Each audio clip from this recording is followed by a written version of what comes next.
ఇక్కడ ముడుపులు అనేదే లేదు. భక్తులు కూడా గమనించాలి. ముడుపులు అన్నదే భగవంతుడు చెప్పలేదు. ఇక్కడ ముడుపులు అనేది లేదు.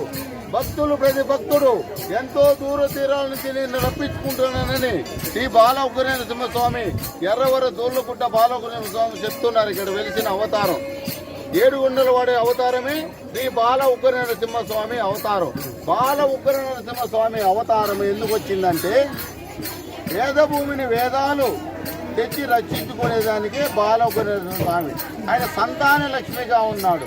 సంతాన లక్ష్మి అంటే లోకంలో అగ్రతాలు పెరిగిపోయినాయి, అధర్మం పెరిగిపోయిందనే ఉద్దేశంతో ఆయనే సంతాన లక్ష్మిగా అవతరించి ధర్మ సంతానాన్ని 3 ప్రదక్షిణలు 3 వారాలు భార్యాభర్తలు సంతానం కావలసిన వాళ్ళు తలస్నానం చేసి తడిబట్టలు పిండుకొని బొట్టు పెట్టుకొని జై బాల ఉగ్ర నరసింహ స్వామి నీవు ఉన్నావు, నేను సంతానానికి వచ్చావు పిలిపించావు అని 3 ప్రదక్షిణలు 3 వారాలు తిరిగితే నీసు తినకుండా భూమి పైన వస్త్రం వేసుకుని ఇంట్లో పడుకుంటే చాలు. 100% 3వ వారానికి సంతాన ప్రాప్తి ఇస్తున్నాడు. నేను భక్తుడుగా చెప్తున్నాను, స్వామివారి భక్తుడు. రెండవది, ఇక్కడ ముడుపులే లేదు. ప్రతి ఒక్క భక్తుడు మనసు అనే పుష్పాన్ని కోరికనే ముడుపును పూర్తిగా జై బాల ఉగ్ర నరసింహ గోవింద నీ పాదానికి సమర్పయామి అని చెప్తే ఏ కోరికైనా 24 గంటల నుంచి 21 రోజులనే తీరుస్తున్నారు. 24 గంటల నుంచి 21 గంటల్లో మీ మనసు పైన ఆధారపడి ఉంటుంది భక్తి. మీరు పెట్టాల్సింది మనసారా భక్తి.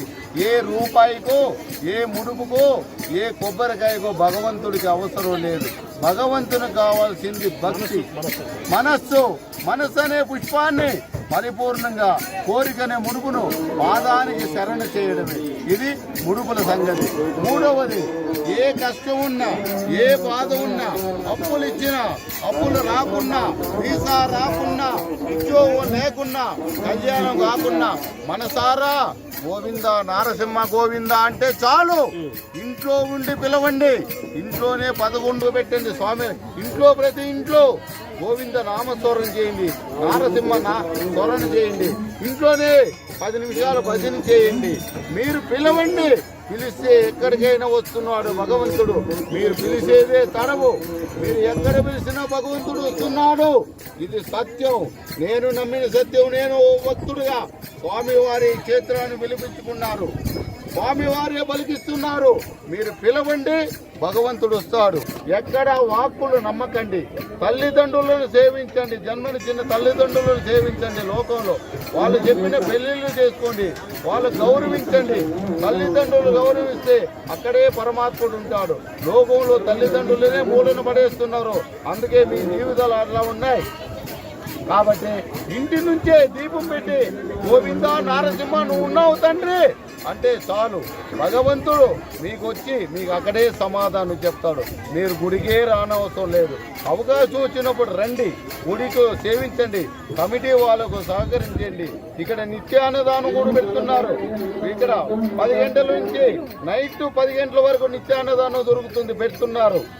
ఇది మూడవది, ఏ కష్టం ఉన్న కాళ్ళు చేతులు లేని వాళ్ళు, కన్ను లేని వాళ్ళు, మంచానికే పరిమితమైన వాళ్ళు భగవంతుడే అపర వైద్యుడు. అక్కడే ఇచ్చేస్తున్నాడు. నడగలేని వాళ్ళు నడిపిస్తున్నాడు, ప్రాణపోయే వాళ్ళు ప్రాణం ఇస్తున్నాడు. ఇక్కడ దూళ్ళగుట్ట పైన సాక్షాత్ ఓంకార స్వరూపుడు పార్వతీ పరమేశ్వరుడు కైలాసం నుంచి వచ్చారు. ఆంజనేయ స్వామి వారు ఏం చెప్తున్నారంటే, నేను ఇక్కడ క్షేత్రపాలకుడును, నా వచ్చే ప్రతి భక్తుణ్ణి, నన్ను తెలిసే ప్రతి భక్తుని ఈ ప్రళయ కాలంలో 2032 కాలంలో భారతదేశానికి కష్టం వచ్చింది. అందుకే నేను ఎర్రవరంలో వెలిశాను. ఎర్రవరానే కాదు, భారతదేశంలో ఉన్న మన భక్తులు, ప్రపంచ దేశంలో ఉన్న మన భక్తులంతా పిలిచి నేను రక్షించుకుంటాను. ఇదే దారిలో, ఈ వైకుంఠ దారిలో నేను మెట్లు దిగాను. నేనే పద్మనాభుడు, నేనే అంత పద్మనాభుడు, నేనే పూరి జగన్నాథుడు, నేనే సర్వశక్తి స్వరూపుడని వెంకటేశ్వర స్వామి వారు ఏడుకొండల వారు అభయం ఇచ్చాడు. ఈ భూలోకంలో ఉండి ధర్మశీలులు పుణ్యవంతులు ఈ నడక మార్గంలోనే ప్రళయ కాలంలో 2032కు నడిచి వైకుంఠం వెళ్తారు. ఇది సత్యం, ఇది సత్యం, ఇది సత్యం. వీరబ్రహ్మేంద్ర స్వామి అవతారంలో చెప్పాడు. వీరబ్రహ్మేంద్ర స్వామి అవతారమే నిత్య అవతారము, కలికి అవతారము, శ్రీ బాల ఉగ్ర నరసింహ స్వామి అవతారం, ఏడుకొండల వాడి అవతారం. అక్కడ నేను నా భక్తులను రక్షించుకుంటానని చెప్పాడు వీరబ్రహ్మేంద్ర స్వామి అవతారంలో. ఇక్కడ కూడా భక్త సంరక్షణ కోసమే భగవంతుడు దూళ్ళగుట్టలో ఎర్రవరంలో వెలిశాడు. ఇక్కడ నల్లచెల్ల జగన్నాథం గారని స్వామి వారే నియమించారు కమిటీ చైర్మన్ గా. ఇక్కడ కమిటీ చైర్మన్ గా నల్లచెల్ల జగన్నాథం గారు, కమిటీ సభ్యులు ఎంతో సేవలు చేస్తున్నారు, భగవంతుడు మెచ్చుతున్నాడు. కాబట్టి మీరు కూడా భక్తులు కూడా వచ్చి వాలంటరీ వర్క్ చేయండి, అన్నదానంలో పాల్గొనండి, మీ వంతు మీరు సేవ చేయండి. భగవంతుడు సేవలో తరిస్తాడు. మీ ఇంటిలోనే కూర్చొని భజించండి. స్వామివారు భజన కోసం చూస్తాడు. ఎక్కడున్నా ఎక్కడ పిలిచినా గోవిందుడు అందరి వాడు. గోవింద నారసింహ గోవింద పరిగెత్తి వస్తాడు భక్తుల దగ్గరికి. భక్త ప్రహ్లాదునికి వచ్చాడు, ధ్రువ తువారికి వచ్చాడు, పిలిస్తే వస్తాడు. ఇక్కడ